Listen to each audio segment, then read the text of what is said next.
ECSI fans, you want to revolutionize your sports investing habits? Allow me to tell you about WagerWire. WagerWire is an app that helps you become a superior bettor by allowing you to sync all your sports books and track all your bets in one place. See your current action, your betting history, and stats. You could also sign up for sports books and collect bonus offers. Follow them at WagerWire on X, as it's the best account on the platform. Head to App Store or Play Store now and search WagerWire and download.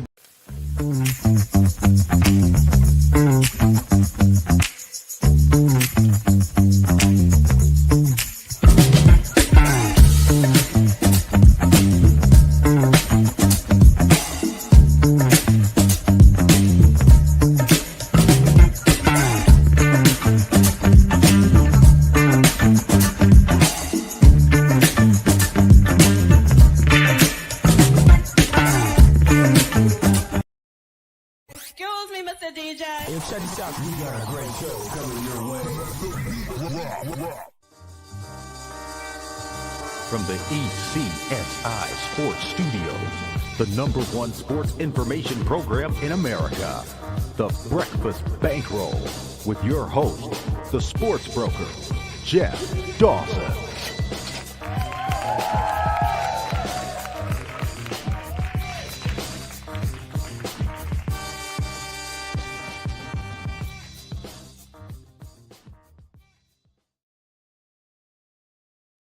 Good morning, sports fans from all around the globe. I am the co-host, Jeff Dawson, East Coast Sports Investors, and welcome to the Friday morning Breakfast Bankroll edition with good friend and colleague, Mr. Scotty Webb, live from Tampa, as we get you set for the weekend. NFL recap on last night. NCAA NFL looks for tonight, tomorrow, and Sunday. In-pocket plays that we put out yesterday. Shout out to PB, who's already retweeted this stream. Everyone jumping on board right now. Like, subscribe. Head on over to East Coast Sports Investors on YouTube. Subscribe. It's free. We're trying to get up to 12,000 subscribers. Come on back to YouTube. Come on back to X, wherever. And if you're feeling froggy, retweet it. Give it to a friend. Let us join your community as well. First and foremost, a shout out to our proud sponsors and partnerships. It's WagerWire. Head on over to Google Play, download the app. It is free. Travis, Zach, Guy, myself, Amber, Holly, Carol, Bucks, Matthew, Allen. The list is endless. Come on down and join us. You'll have a great time, I promise. And of course, AtlantaSteaksAndSeafood.com. Terry Smith does wonders. I know you've heard of Omaha, Butcher Block. The quality's better and the customer service is 10,000 times better. Head on over to AtlantaSteaksAndSeafood.com. So without further ado, let's bring him in. Mr. Scotty Webb. What's up, Scott? Hey, how you like my hat? I love it. How are you today? This is what happens when you get old and you live in Florida. See, like my hair, you can see, my hair is very thin now on top. So when you're out walking dogs, when you're doing stuff, you get burned on the top of your head. So you have to go buy a nice hat. So I thought I might wear my nice hat today on the show. Well, a lot to talk about today. World Series starts, so of course we're going to do a little World Series. I know this is our football show. Last night, listen, I was on the Chargers last week against the almighty Colts. No one will understand my thoughts on that game because it was a blowout. My thoughts on that game was it changed. Colts were up 6-3, 4th and 1 from their own 40, and they went for it, and they didn't get it. And so they were getting ready to change possessions. They're already in Dicker territory, so maybe at worst it's going to be tied. Maybe the Chargers come down and score a touchdown. Well, coach's challenge, and for some god reason, they overturned it. Colts went on a 15-play drive. Chargers 3 and out. Next thing you know, you're down 21, and the game's over. Well, this is the Chargers team yesterday that I thought I'd see last week. And I call it the zigzag theory, Scott. In our lanes, when a team burns you the week before, it's hard to jump back on them. And the same thing holds for me and probably a lot of others. When a team's winning for you, it's almost like we take the money and run, and we don't follow them and keep going. So that was the Chargers team that I thought would show up last week. That showed up on a short week Thursday. The sense of urgency was there. But Minnesota, who I asked you about the buyer's remorse, not keeping Darnold or keeping JJ Shelf for a second year. And that's what Ron said yesterday. It wasn't the fact that they have buyer's remorse for drafting JJ. It was buyer's remorse at this point for not shelving him for the second year and keeping Darnold. This Minnesota Viking team's in trouble, Scott.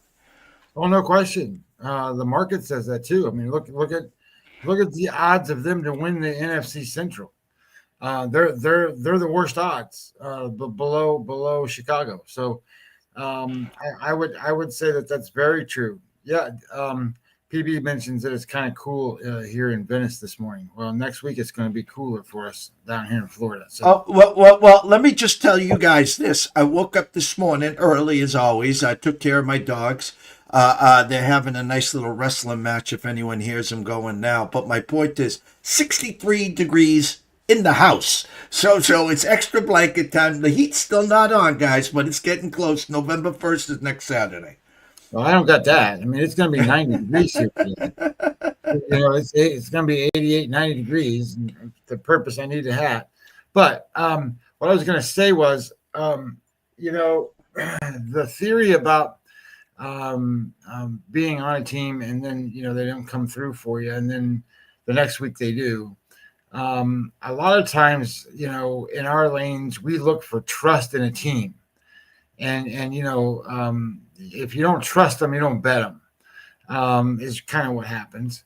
But think about it from a different level, right? Like I say this a lot in Major League Baseball bets. Major League Baseball, teams play series. So they play 3 games or they play 4 games, or worst case, they play 2. But usually they play 3 or 4 games against the same team. And, really what you're doing is you're comparing team to team. And then it changes because of the starting pitcher, right? So one day you like one team and they don't earn your trust, so to speak, and they don't win. So you're like, whatever, I'm not on that team the rest of the series. Well, that's just stupid.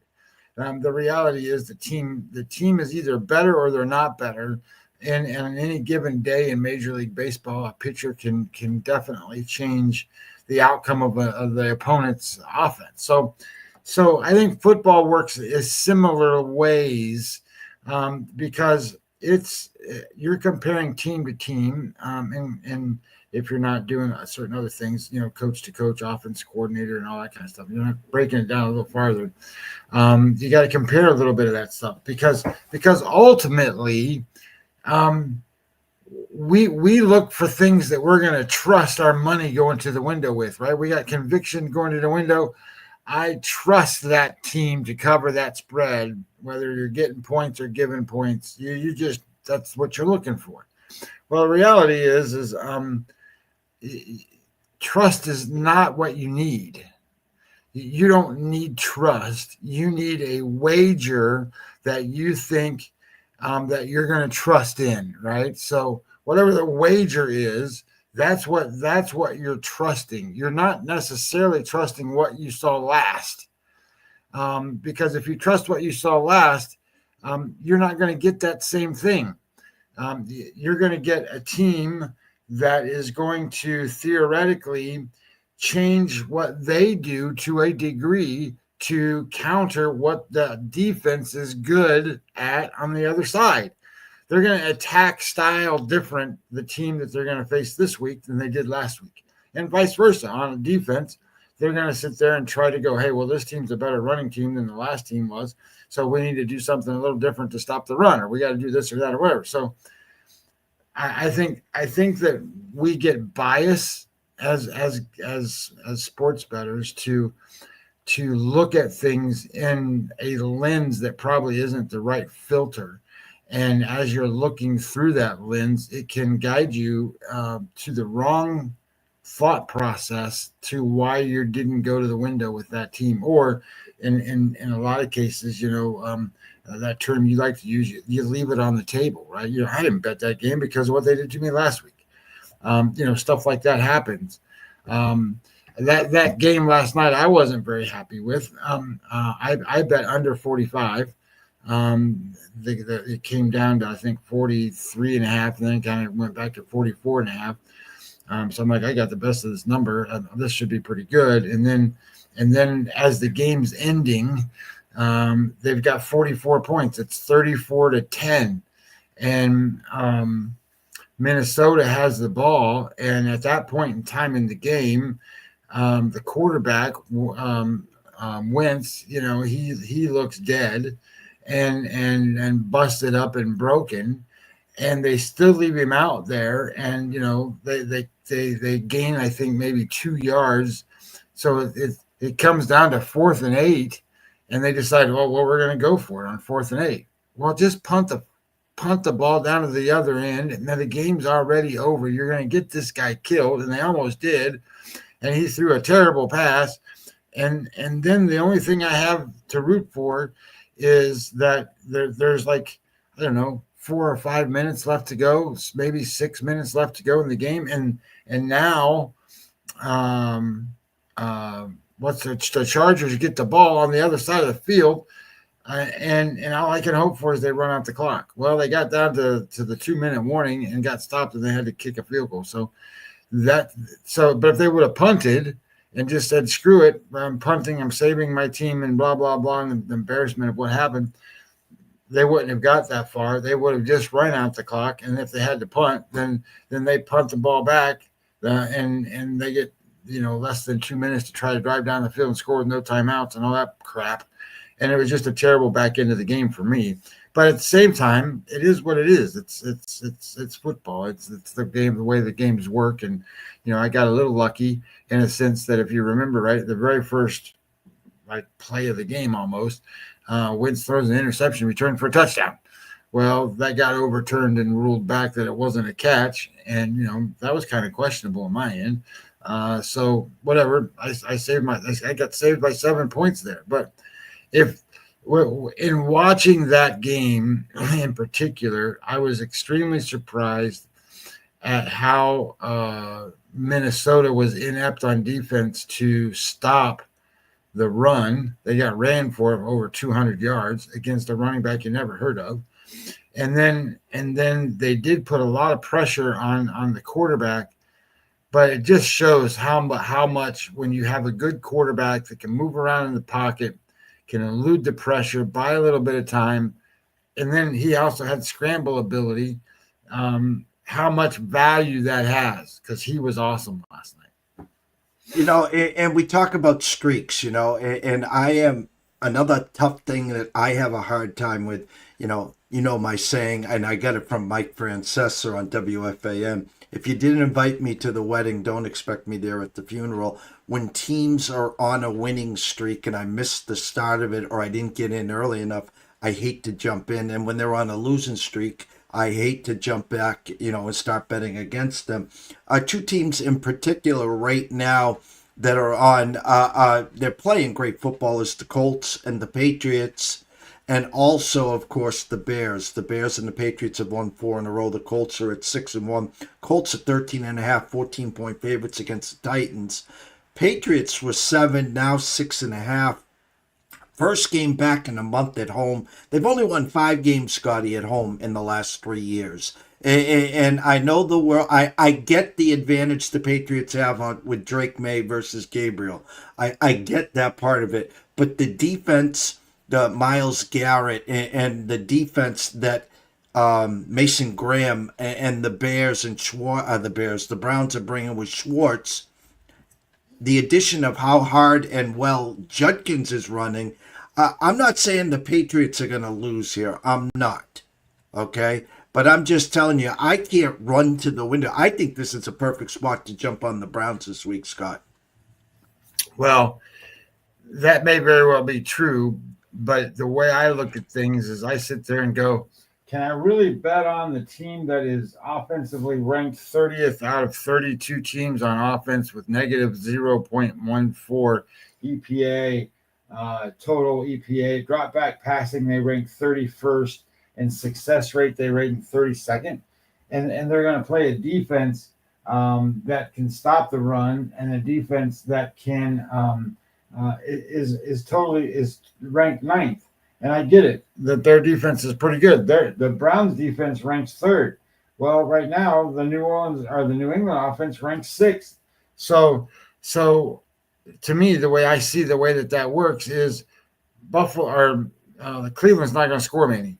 They're going to struggle to score points. And then on the other side,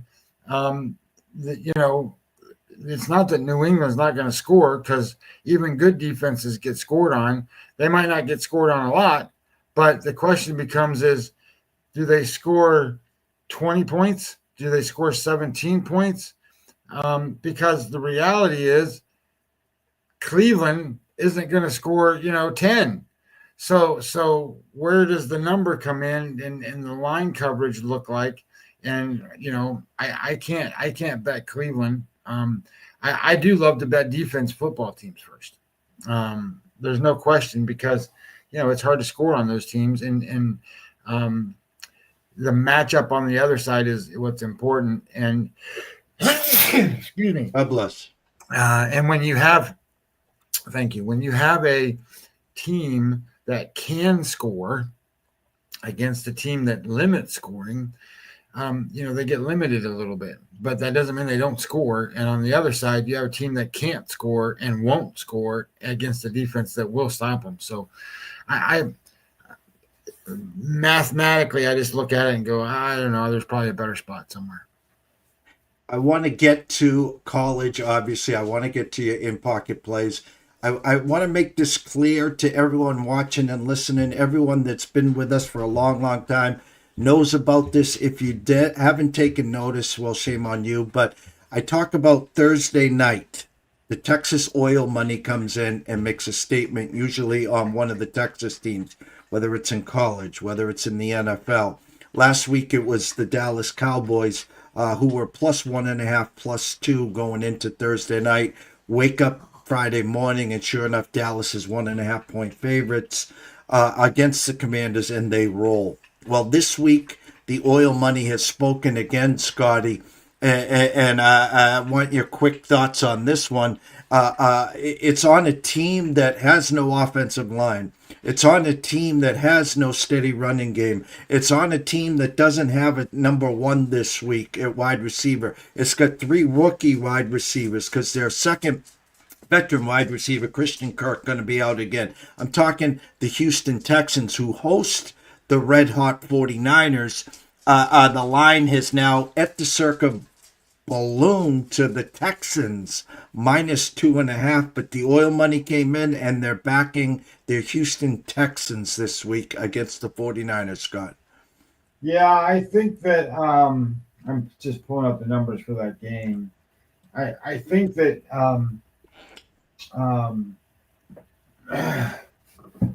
I think that people saw something in Houston last week where they thought, well, maybe they are starting to rebound, or they're starting to do this, or they're going to come out of it, or they're going to look. This is a bad football team, Houston, and there's nothing that San Francisco has done to this point that tells me they're a bad football team. I mean, they're winning with Mac Jones at quarterback. They got all the players hurt, and they're still winning. So, they're finding ways to work this. Now, it is a very good thing for a sports bettor to find the best defense in all of football and bet on that defense. That's not a bad thing. But you want to do that when they're the underdog, not when they're the favorite. And in this case, right, you have the Houston defense. They are number one in defense, and that's because they're number one in defense against the pass.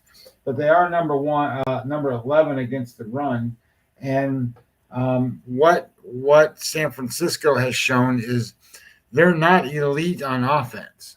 So this is going to be a struggle for them to score points. There's no question. It's going to be a struggle for them to score points. But we've seen on the other side that Houston has struggled to score points. And if you put pressure on the quarterback, we should look at pressure, right? So when they have the ball, where's the pressure rates? There they are.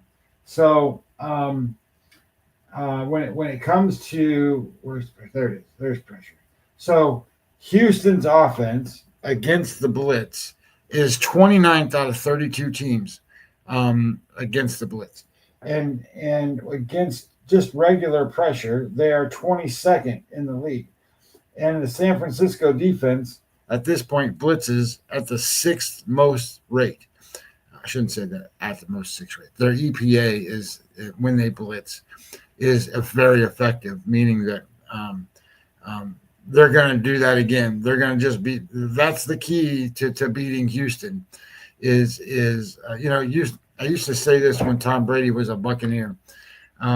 If you can get him off his spot, right, where you got to make him move around, he's not as nearly as effective as drop back and just take his normal just 1, 2, 5 drops, 7 stop, drop back and throw. I think you're going to see the same thing with Stroud. If Stroud's got to move around, and there's nothing to say he won't have to in this game, because it looks to me like the blitz rates and the success of the blitz for San Francisco is going to be good. I can't see where I can just jump right in here and go say, oh well, Houston's the right side here. I would need to break this game a lot further down to come out with that conclusion, because the way I see it, it's probably not that. It's probably better to take San Francisco as a dog than it is to bet Houston as a favorite. Your in-pocket plays this week in college football: Alabama minus 11.5, Southern Miss minus 10.5, Temple minus 5.5, Vanderbilt minus 2.5, San Diego State minus 2.5. Those are some of your plays that we talked about yesterday and broke down. I'm on Game on Paper as we speak. Scotty, is there any game in particular that you would like to break down at this point? Well, I don't care what we do in terms of breaking down the games. Like I said, I broke down through the AI model that I'm using, and a lot of different things. I can break down any game you want. A lot of the games that I did just because, hey, look, they're probably pretty popular games and maybe I should look at them. But in some of these games, I did too that I came back out and I just said, oh, I don't know, this is kind of weird. But I get an email that comes from Sam Poyanovich or whatever his name is, a chicken dinner that comes through Twitter. And in his email, he tells me what he's betting. And he's taken LSU plus the 2.5 this week. And like we talked about that game yesterday, I think that's probably a pretty good game to be on. He likes Toledo plus 1.5. They play Washington State this week. I didn't really break that one down, so that was kind of interesting. In the NFL, he likes the Ravens minus 6.5 this week, coming with Lamar back, and I just don't do that. Like, here's a good one from Matt. Matt's got a good question there, which we will. I can break that game down for you in a second, Matt. And he's also liking the Commanders plus 12.5. So here's a good food for thought, because this is going to be old school guy versus like what I do. So this will fit right up your alley, Jeff. Old school guys. So he's going to bet Ravens minus 6.5. That's why I brought this up. He's betting Ravens minus 6.5. Lamar Jackson hasn't played for 4 weeks, and they haven't looked good. Their defense is shot. Played terrible. And then he's also going to bet on the Commanders with a backup quarterback. So theory being then is guys like me are going to go and look at this and go, I'm not going to bet on Lamar Jackson his first week back. The data shows that a quarterback on their first week back, just like what I talked about in Major League Baseball, starting pitchers when they come off the disabled list. They're not the same in the first game. Similarly, starting quarterbacks don't do as well in the first game. And then, you're betting now a backup quarterback. We've seen what that looks like. They're terrible with a backup quarterback. And then I sit there and I go, okay, well, you're just taking the points, or you're doing this, or you're under that. You think Baltimore is undervalued because of perception of what they should be versus what they are. So maybe you can answer that question in a sense of, why do you see value in things like that, other than, okay, well, the line moves, or the line is this, or the line is that? I don't get it. Well, I'll go a step further. It's the shiny new toy. It's the want to get out in front of it. The ECSI VIPs know where I stand. I sent out an alert yesterday on the Ravens. I don't respect or trust or have any love for the Steelers, who are 3-point underdogs this week against the Packers. And I expect the Ravens to have a rebirth starting this week against a Bears team that's won 4 in a row, by the way. Everyone wants to talk about the Patriots have won 4 in a row. Their new coach, Mike Vrabel, their second-year quarterback, Drake May. Well, the same exact model is happening in the NFC, and that's the Chicago Bears, okay? There's a new head coach, Ben Johnson. There's a second-year quarterback with Caleb Williams. Oh, and by the way, there's a team that's won 4 in a row. And they're rolling, and we're betting on the come there. The Kansas City one is interesting because in the AFC, we had Ron on yesterday, Ron Mamilevsky. They have now moved to number 1 in his power rankings in the NFL. And if you haven't been watching Patrick Mahomes, he's projected to throw 50 touchdowns this year. He's got Rashee Rice back. Their offense, he's never had this many wide receiver weapons. Hollywood Brown, Xavier Worthy. He's still got Kels. They got a 3-headed monster in the backfield with Pacheco, Brashard Smith, and Kareem Hunt. Their defense is playing off the rails. They just shut out the Raiders. 12.5-point favorites against the Jaden Daniels list Washington Commanders. Now, I know Mariota is serviceable, and he could be starting for a lot of teams right now. I bet you right now, at this point, Kevin O'Connell from Minnesota would rather have Mariota than anything he has in the stable. But my point here is it's tricky on the Chiefs this week because they travel to Buffalo next week, which will have a lot of seeding and playoff implications there. So I think Sammy there, he's a Boston guy, was on Nesson. Now he's making his rounds on whatever platform takes him. And my point is trying to, I guess, as we'd like to say it at a casino term, he's betting on the come on the Ravens. And I think he's trying to do the peekaboo look and say, hey, the Chiefs are going to win this game, but they're probably looking ahead to Buffalo next week, Scotty. Well, it could very well be. Like, there's a lot to this industry, and there's a lot to what people see and what they do. I will say he's down 7 units on the year, so that doesn't mean that he's wrong, right, indifferent. We talked about this the other day, whether results matter, or whether we're just getting ready to do in a second here with what you say and how you break down a game matters. So who knows? I was just throwing it out there because he was on those two specific sides, and those are two specific sides that I would imagine immediately go, you're out the window. There's better spots, but those are the best bets for him. So here's I'll take it a step further.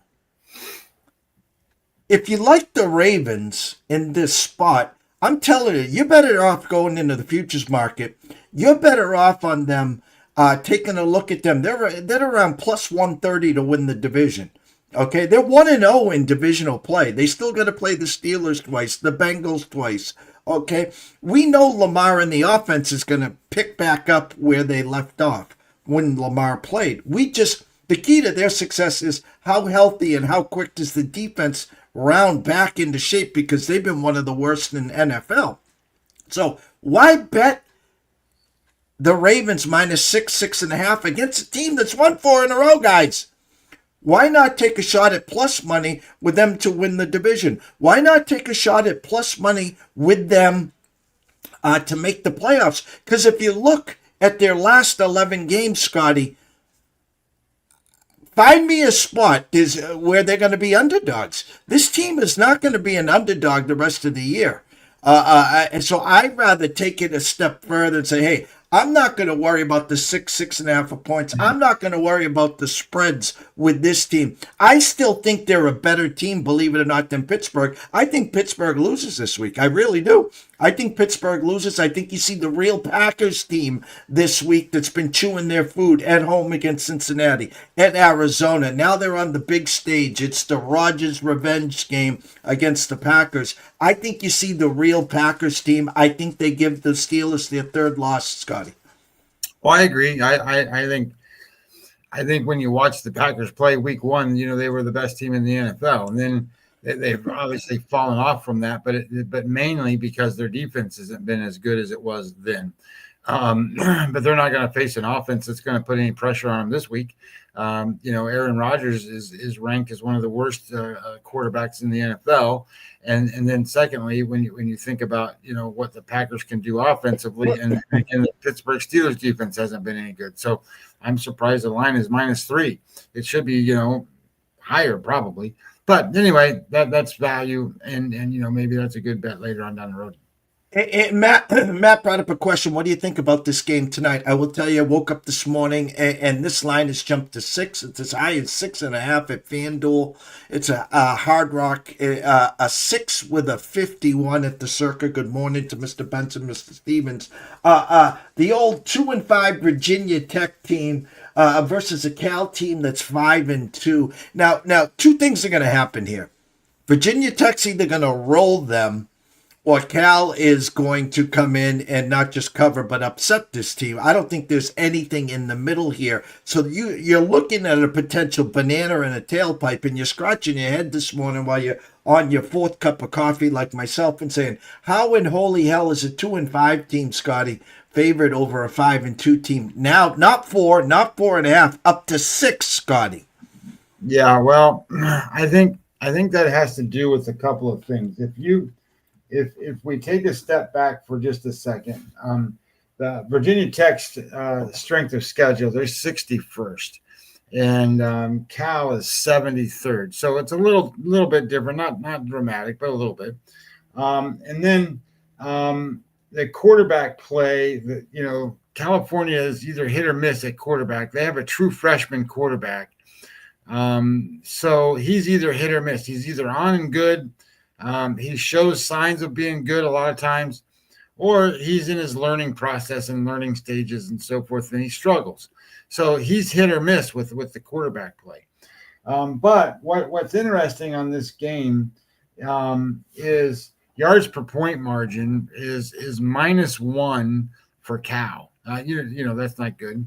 But if you look at your games on paper right there, where are they green? They're green on defense. They're not green on offense. They're green on defense. So they got a pretty good defense. And then what's interesting is Virginia Tech's -4.3. So they're worse on yards per point margin. They're not an efficient team. They're not an efficient offense in any way. And quarterback play is 96 QBR for Virginia Tech, 113 for Cal. There's not that much difference there. I mean, 20 spots is kind of big, but at the same time, it's kind of big. It's not like you got these top tier quarterbacks. So anything can happen here. So when you start to break it out and you look at it, I get and I understand why people are betting Virginia Tech, but here's what I'll say that's kind of a little bit more complicated. Virginia Tech EPA per play, they are -0.9, ranked 109th, and Cal is a middling team, plus 0.2. They rank 79th, I think. Yeah, 75th. Available yards, Virginia Tech is in the 100s ranking, so that means they're not an explosive team. And when it comes to success rate for Virginia Tech, the success rate on offense, They're 48th. So that means they do move the chains. But if you look at it, it's all one-sided. They are number 7 in success rate running the football. So this is a running team. That's all they can do is run the football. So how does that match up? So if you look at the bottom there where it says Virginia Tech versus the defense, EPA per rush, they rank 16.15. Look at the defense. They're not good in defense and stopping the run. They are 88th. So I think that's a clear path for success for Virginia Tech to move the football. Where the defense matters is they're really good, Cal, at stopping the pass. Well, Virginia Tech can't pass. They rank 94th in passing. So I think that sets up pretty well in a sense for that's one way at least Virginia Tech can move the ball. So if they have a path to move the football, and then you look at can they stop the other team? Well, the offense for Cal on passing, they rank 101st, and running, they rank 112th. Well, that's not very good. They don't have a good offense now. So then can they be stopped? Well, running-wise, the defense for Virginia Tech ranks 85th, so that matches up pretty good for them. They should be able to stop the run or at least contain it. It's where the pass is. They're 134th in college football against the pass. Well, Cal can't exploit that. So I think that's where you sit there and go, what's Cal's advantage? I don't think they have one. Their advantage was defense, but when it comes to look at it and break it down to the passing and rushing, the matchup favors Virginia Tech. Now, having said that the matchup favors Virginia Tech, you should have bought it when it was 4.5 or 4 instead of 6. Now it's still under 7, so I suppose if it's under that key number and you want to do it that way, you can. But I would say if you pull up the Virginia Tech profile and you slide it down and you go and say, well, last week they got beat 35-20 by Georgia Tech. The week before that, Wake Forest beat them 30-23. They did have a squeaker win against North Carolina State. That's probably a good win for them. What's that? Wofford, they played. They beat them. Old Dominion destroyed them. Vanderbilt destroyed them. And South Carolina destroyed them. Now, again, these aren't teams that they're going to face in Cal tonight with a great offense. So I don't expect Cal to go out there and put up a ton of points. But I think you could see that Virginia Tech's defense gave up 35-30, 21. Well, Wofford really doesn't count.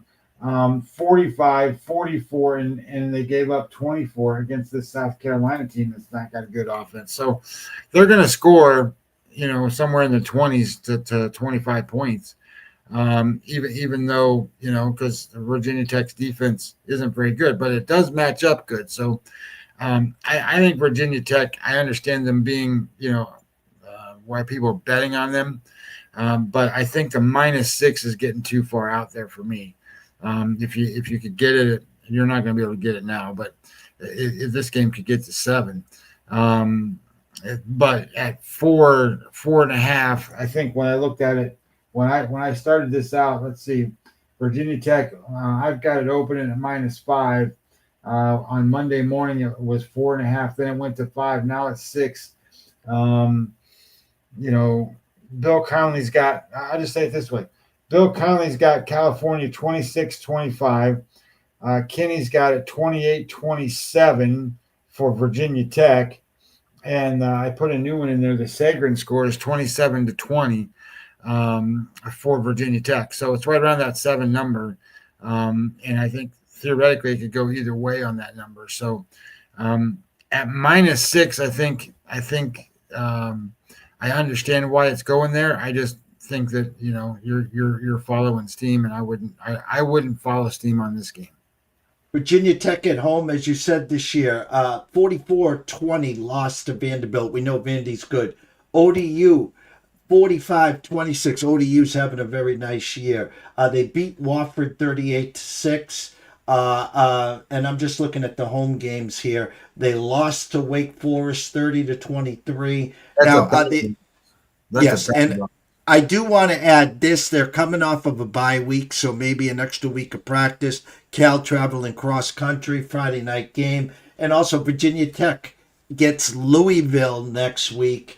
The rest of their schedule, I don't see a win on there after this week. They're home against Louisville. They're at Florida State. Florida State's struggling right now. Maybe they can surprise them. Home against Miami, and then they end against Virginia there. Before we cut over to the World Series, Scott, I'm going to pull up one more game for us to have you break down. Where am I going to go here? I am going to spin one here to. I think this is a big one here. And I think, to be honest with you, it's a tough nut to swallow. You got the number 11 team, BYU, 7-0, 4-0 in the Big 12, traveling to Iowa State, who's 5-2, 2-2 in the Big 12. And the funny thing about this number here is, let me pull it up so I can grab it here. Come on, eyes. Iowa State opened at 2.5. They didn't open, guys, at 2.5. That's what this spreadsheet's showing. It is as high as 3. It's a 49.5. This game, Scotty, opened as a pick'em. Okay, it was a pick'em. And as the week progressed, Virginia Tech has gotten to a 2.5 point favorite here. I know Iowa State, a different team at home. Here's a BYU team that's done nothing wrong this year. Your thoughts on this game? Well, I listened to Brad Powers talk about this game for whatever reason. I listen to what he says about stuff, but I don't always agree with what he says, and this will be one of those probably. He was like, "Well, Iowa State's battle tested. You know, their strength of schedule has been much harder than BYU." Well, here's what I'll tell you: the actual ranking for strength of schedule, Iowa State is 35th. BYU is 36th. So no, it's not true at all. That statement is very false. And then so then let's look at it from a different level.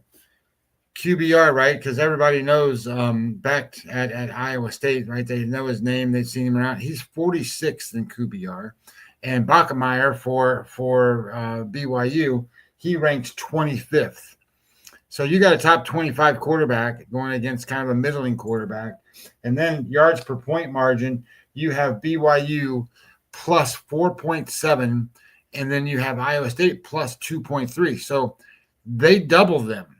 2.3 times 2 is 4.6. So they double that performance and efficiency model for BYU than what Iowa State does. And then when you start to look at, turnover margin, BYU is +1, so that's 1 per game they're getting, and Iowa State is 0.2, so it's kind of middling, right? So there's good opportunities here that say, hey, BYU is going to get one more turnover, they're going to have one more possession than Iowa State one less, and then when you look at it from a perspective of efficiency, they're double what the efficiency of Iowa State is, and they got a better quarterback. So that's a good way to start. Then you can start looking at numbers, right? So when you look at the numbers, BYU at the top there, they are number 13. They are plus 0.25 in EPA, and you can see it. Iowa State, middling number, plus 0.9, 57th. 57 is not terrible out of 130 schools, but when you're playing a top 13, top 10 team, that's a little different. So EPA per play is another one that, not EPA, yards per play, stuff we used to use before any of this other stuff came out, to tell you how good they are. BYU is 14th, and Iowa State is 65th. And then when it comes to available yards, BYU is very explosive. They're 8th, and success rate, they're 18th. They move the chains, and they're explosive, and they dominate in yards per play and EPA. So they're a very good football team. And then when we look at how does it match up, EPA per drive down there, kind of bottom left, you look at the just overall package, they are number 12, and Iowa State is number 54. Offensively, you got the number 25 offense going against the number 37 defense, but the offense is more dominant than that defense. And then this is where the problem comes in. Iowa State, they're 72nd in offense, and the BYU is 23rd on defense. So that's a minus 0.59 EPA for the defense for BYU, and a positive 0.21. So the BYU defense dominates over the Iowa State team. Now, having said all of those things, when I ran this game through the model, let me pull it up. About UConn, Michigan, Virginia. That's Ole Miss's game.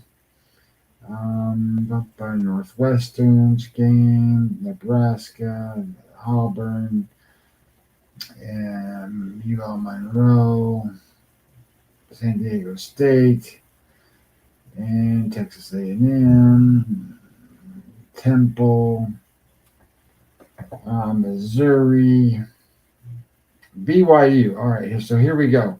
So basically what this basically says is BYU holds edges in yards per point margin, turnover margin, quarterback play, leveraging their disciplined style. Iowa State counters with a physical defense and home field advantage. Amplified by late night crowd, expected defensive struggle, with BYU pulling ahead via late turnovers, covering as an underdog while the game stays under the total. It basically comes down and it says the trends in this game: BYU's 5-1 as an underdog. Whatever, none of that stuff matters. It does this kind of Iowa State's 2-3 versus top 40 offenses. And it says data favors the Cougar resilience in this game. BYU 23, Iowa State 20. I think it's going to be a close game. I think both. I don't think either one of them is going to dominate and go out the other way. But I think this is one of those spots where guys like us, guys like Brad Powers goes and says, hey, this is one of those ranked opponents versus a non-ranked opponent. And, this is where Iowa State's the favorite. Iowa State's going to win this game and blah, blah, blah. I get all of those things because you kind of want to look. Vegas tells you who's the better team. But at the same time, I just think that this is one of those spots where, I like the head coach at not that I don't like Campbell at Iowa State, but I don't remember what his name is, but he's one of those guys that came from the academies, and he's at BYU now, and he has just got those kids playing very well, and I think they'll be just fine in this game, because I don't think Iowa State has that much that threatens BYU. Like they don't have the explosiveness and this great big offense that they got to contain. And really, they've got a defense that can do it. And when you sit there and say, hey, Iowa State's played all these great tough opponents and have a stronger strength of schedule, that's just a lie. It's just not true. Iowa State's played good teams, and they traveled overseas and played, in that game in the kickoff game in where was it, Germany or wherever. So I just think, I already bet it. I mean, I bet this game. I'm on BYU plus. I got him at +3, so I'm happy with +3. Again, before we switch gears here, I'm going to show this one more time. Scotty's in-pocket plays this week. Last week, 4-1. This week, Alabama -11.5, Southern Miss -10.5, Temple -5.5, Vandy -2.5, and San Diego State -2.5. World Series starts tonight. I'm still salty. Why am I salty? We had Seattle winning pre-flop. We had Seattle winning the AL. I had some good friends and colleagues. Had some big tickets on Seattle. We had the exacta, Seattle beating the Dodgers +1950. The Dodgers beating Seattle +1350. I still blame Dan Wilson. There is no way, A, I pitch to Springer in that spot, and B, I would not have had that pitcher in. I would have had Munoz at worst. If not, I could have grabbed a starter. But here's my point. Toronto. Great season. The number one seed before the tournament started in the AL. George Springer, Vlad Guerrero, a pitching staff that has some veteran leadership with Bieber, with Gosman, with Mad Max. They're starting the Rook, and I applaud him for this because you'll know right away which you Savage you're going to get. You're not pitching him in game 2. If you lost game 1 and you're pitching your Savage in game 2, it's like one of those must-win spots because we're going to LA for 3 games. So he's going to ride your Savage, he's going to ride the crowd, and he's going to see what he gets out of your Savage. And he's a dog, and he feeds off of that crowd, so we'll know early. And on the other side is a Dodger team that is starting Blake Snell tonight, who's been unhittable. If it got to a game 5 and he pitched like he did in game 1, Blake Snell would have been the MVP of the NL there. Then they're following it up with Yamamoto. And then they have technically Glasnow and Ohtani. Well, listen, Scotty, you know this, I know this, and I think people that know baseball know this. If they got to go to a bullpen or they're looking for a guy to get them through 5, 6, and 7 or 4, 5, 6, and 7, they have Glasnow penciled in number 3, Ohtani number 4. Glasnow will pitch tonight or he'll pitch tomorrow, and they can move Ohtani up on travel day and have him pitch game 3. He's well rested. And then if they need to, go to Glasnow 4. But as we know in these 7-game World Series, they sometimes move the guy from the 1 spot back in to pitch game 4 and then potentially game 7. So Dodgers minus 215, 220.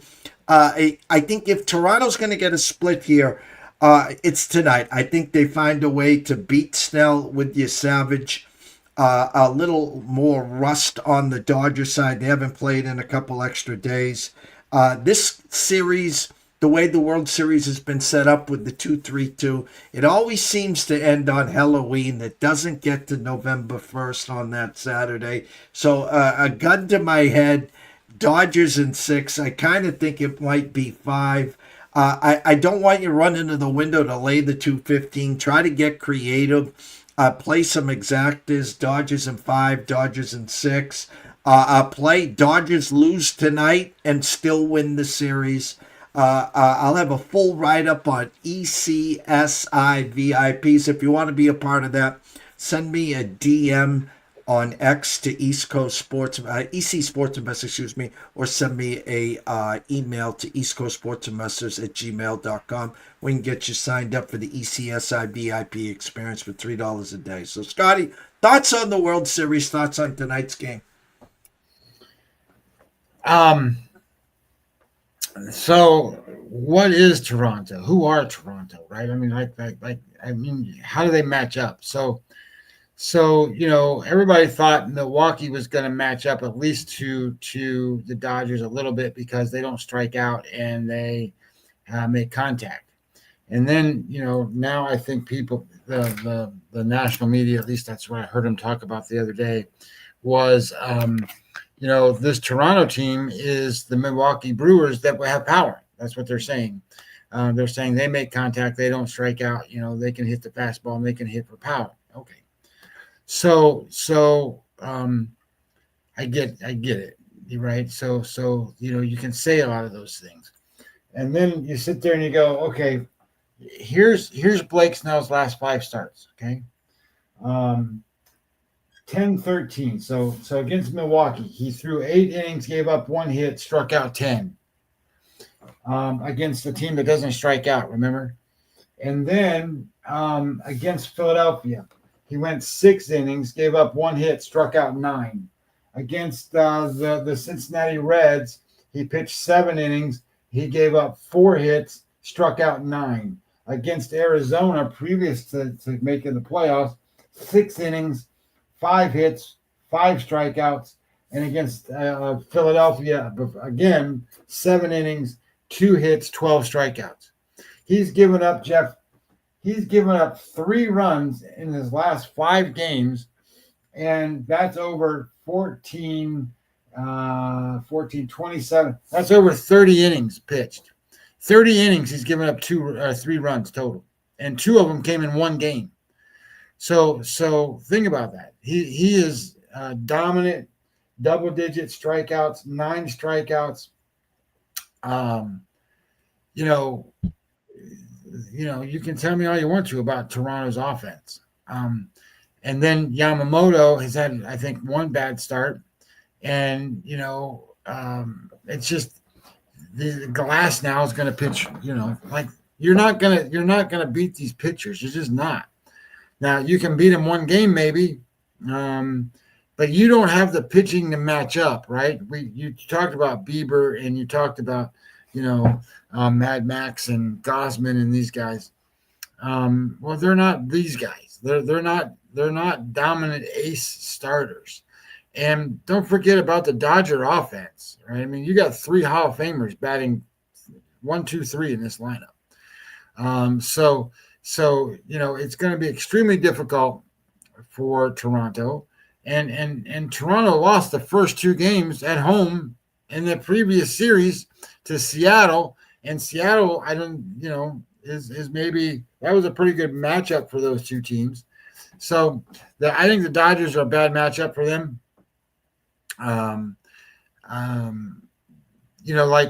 So for example, if I keep saying this over and over, that didn't happen this way, but if the Yankees got there, at least they have Fried and Rodon that they can put out there that to a degree, and Schlittler to a degree that can stuff-wise match up to what the Dodgers kind of have. Well, you're looking at Savage, right? Like, I get it. Young kid, he's going to go out there and he's going to do whatever he can. But it's not the same pedigree. And then you got Gosman who's going to need to win that game against Yamamoto. Well, I mean, he's a good pitcher. Don't get me wrong, but he's not Yamamoto. So then I sit there and I go, where do they go? Can they get it out of the bullpen? Can they get it out? They don't match up anywhere. So I have a hard time with this series as being, it might be fun. I mean, it might turn into stuff. But as soon as Boston and the Yankees got knocked out, I knew what was going. Well, in my mind, I know what's getting ready to happen. The Dodgers have lost 1 game in these playoffs once, and that was to the Phillies. And theoretically, the Phillies were the second best team, if not the best team in the National League. My mind is they were the best team until Wheeler got hurt. So as it kind of comes down, I think this is bet the Dodgers in the series and just relax. And I get it. It's minus 200 and whatever. What is it now? I just saw it just a minute ago. It's minus 2. Well, I guess it looks like it's minus 250 in a lot of places. So if it's minus 250, it's minus 250. It's what you got to pay because it's going to be worse after they win. So you know what I mean? Like it's gonna get worse after they win. So I don't know if you want to pay minus 150 tonight. Just pay minus 250 and be done. And you just sit back and watch and root for the Dodgers. I mean that can't be the worst thing in the world. Myself and Scotty will be back on Monday as the dogs are having fun again. Zoomy time here on Cape Cod. Here in about 1 hour, myself and Nick Hatcoat will be back talking some NCAA football. Got to talk to him, big Tennessee baseball fan. And I'll ask you this, Scotty. We have never seen this. Listen, I am that rah-rah baseball coach. There's a reason for that. I am the rah-rah baseball coach. I was the guy in your face. I was the guy firing you up down 3 in the bottom of the 7th or the 9th saying, guys, we got this. They still got to make 3 outs on us. And here comes Tony. And I had Tony Vitello leaving a lot of money on the table, leaving Tennessee to go coach. Hey, I will have a jersey of his with my San Francisco Giants. I'll have it ready for our opening day, you and I. But Matt Grissom said, who's a diehard Arkansas fan, is soon Tony's coming back to coach Arkansas, and so he's getting his feet wet in the MLB. And then when the head coach finally steps down from Arkansas, and I'm not saying he's just going to walk away, but the point is the stage has said, hey, I'm giving it a shot with the Giants, giving it a shot in the MLB, and then when the time comes, I'm just going to tiptoe back to Arkansas and live heavenly after. Thoughts on Tony Vitello, head coach of my San Francisco Giants? Well, I would say this. I would say that the San Francisco Giant organization, they're not afraid to do stuff. I mean, look at the experiment they ran with Gabe Kapler, and on all the weird stuff Gabe Kapler was all about. He's one of the weirdest guys ever. Now, having said that, here's what I think. I think college baseball is a different game than Major League Baseball. Mm-hmm. And I don't know that Major League Baseball players are going to adapt to and or want to be coached by a college process-orientated head coach. I mean manager. Managers in Major League Baseball are many times told what to do through their general manager. And they work hand in hand. And what they do is they handle the press and they handle, in clubhouse fights and bullshit like that. So a manager like Tony coming in, he's used to actually being hands-on, running drills, coaching players, teaching them the game of baseball. That's what he's done. That's what he does. Major League Baseball players are going to already be beyond that. So that's what the minor leagues are for, and workarounds and so forth are for. You got a guy out there named Rafael Devers, and he's going to have to put up with this shit. I don't. So think about that. Rafael Devers is a guy who told the Red Sox, I ain't playing first base. Well, what's Tony going to do with that? He's not used to a player telling him what he's going to do. So I'm not sure how this experiment's going to go is exactly what I'm saying. And to be honest, I don't know that he's going to come in with this gung-ho college attitude either. So I don't know that this is a match made in heaven. I don't know that this is the right match for a college coach to go take on a team like this. I don't know that it's not. Or maybe this is a team of players that will accept coaching to a certain degree. I mean, they all here's what Major League Baseball players do, Jeff. Major League Baseball players, if they need to get better at batting, you know what they do? They don't go talk to their hitting coach. You think they do. They don't. They go talk to their dad. They go talk to their friends that have helped them with hitting for years and years and years. They go back to other people that are in their stable. And if those guys can't fix them, that's when they go talk to their hitting coach, right? And then their hitting coach, he's a suggestion giver. He's a guy that tells them, hey, I think you should, shorten your stride, or I think you should do this, or I think you should do that. And then the batter sits there and goes, you don't know what the hell you're talking about. I've done this for 50 years. I'm a good player. So until he comes to a last resort, that's when he changes. That's when he starts to think about things in a different way. But, I think there's a lot of things in Major League Baseball that are all relationship based, not necessarily what you see at the college level based. at the college level, you still have, I'm in charge. We're going to do it this way. We're going to run this drill. If you don't do it right, you're going to run sprints. You're going to do push-ups. You're going to do whatever, all that stuff. And that's not what Major League Baseball is about in any way, shape, or form. And I would also say that, he's going to have to get used to 162 games. And how he needs to manage 162 games, because if you're the manager and you're used to coaching 40 games or whatever it is in college baseball, you're used to coaching 40 games. You have your little peaks and valleys, and you can be a lot more aggressive in 40 games than you can in 160. So you've got to. I think there's a lot of nuance to this. And to be honest, I'm kind of intrigued by the idea of this whole thing. But I'm willing to say it's not going to work. And I'm willing to say that managers in Major League Baseball are not managers of baseball. They're managers of relationships.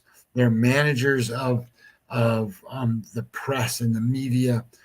They're managers of the clubhouse.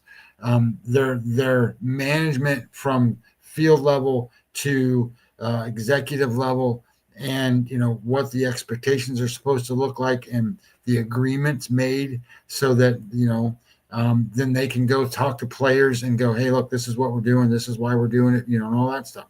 And if they're not good at that, you can't be a manager, because at that level, they're not up there teaching them the game.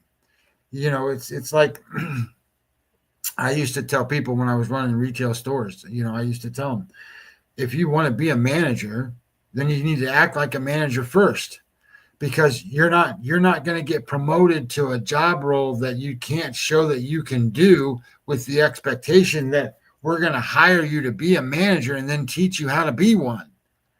You need to be one first, and then be given the opportunity to show your skill sets in that thing to provide that company with a better future.